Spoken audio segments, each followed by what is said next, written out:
Yan mga pare, kumusta? At yan na nga, may titestingin tayo na sunog na electric fan. Yan, sinisit ko na yung tester. At yan na, titingnan natin kung may continuity. At yan na, ayan na pare, meron. So ngayon, mayroon siyang continuity. Kakalasin natin yung mga nasusunog. Yung sunog na yan, kakalasin ko. At yan na nga, pinutol-putol ko na yung mga wire. Tapos kakalasin ko rin yung switch, tatanggalin ko, putulin ko rin yung wire mamaya. Sisikwat ko na, ayan o, sinisikwat ko na. At yun o, inangat ko na, tinignan ko kung may lumikit ng todo. Ayan o, so maayos naman siyang mapaputol. Ayan na, tinanggal kong capacitor, yung gearbox. Ayan na, malinis na, wala na siyang sunog. At yan na nga, titestingin na natin yan mga pare. Ayan na yung lahat ng tinanggal ko. At ito na nga, titesting na.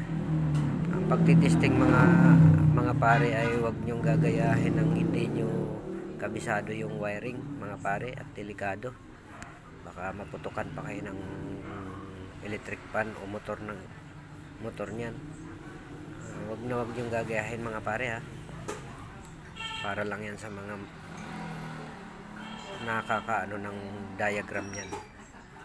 At ayan na nga, naikabit ko na lahat yung mga wire na 1, 2, 3 tsaka supply. Ayan, tiningnan ko kung may nakadikit kasi delikado. At yan na, hinawak-hawakan ko pa yung capacitor. Tapos ayan na nga, nilagyan ko ng tape para makita nyo kung aandar ba talaga o hindi. Ayan mga pare. At yun na nga, tiningnan ko ulit, baka may nagdikit. Tapos saksak na mga pare. Ayun na, ayun, umandar na. At yan na mga pare, umandar. Tapos ngayon, pipihit-pihitin ko yung switch. 1, 2, yan, off. Tapos on. Ayan, lahat mga pare gumagana yung switch yan. 1, 2, 3. Ayan, nanghiram lang ako ng switch para may magamit lang ako na pan-testing. At ayan na nga, umaandar.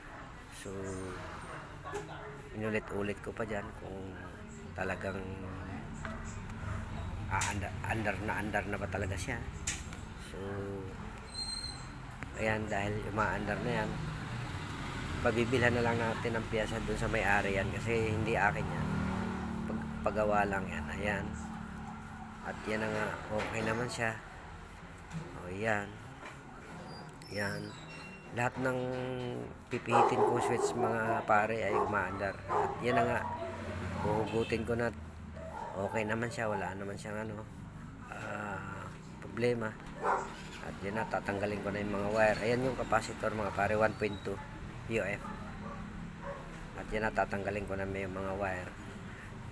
Ayan na, ayan, tanggalin mo pare, bilisan mo. At yan na nga mga pare, yan, tanggal na. O yan, yan. Ayan na mga pare, tapos na. Paki-share ng video ko mga pare. Maraming salamat sa inyo at nasusubaybayan nyo yung aking video. Salamat mga pare. Thank you.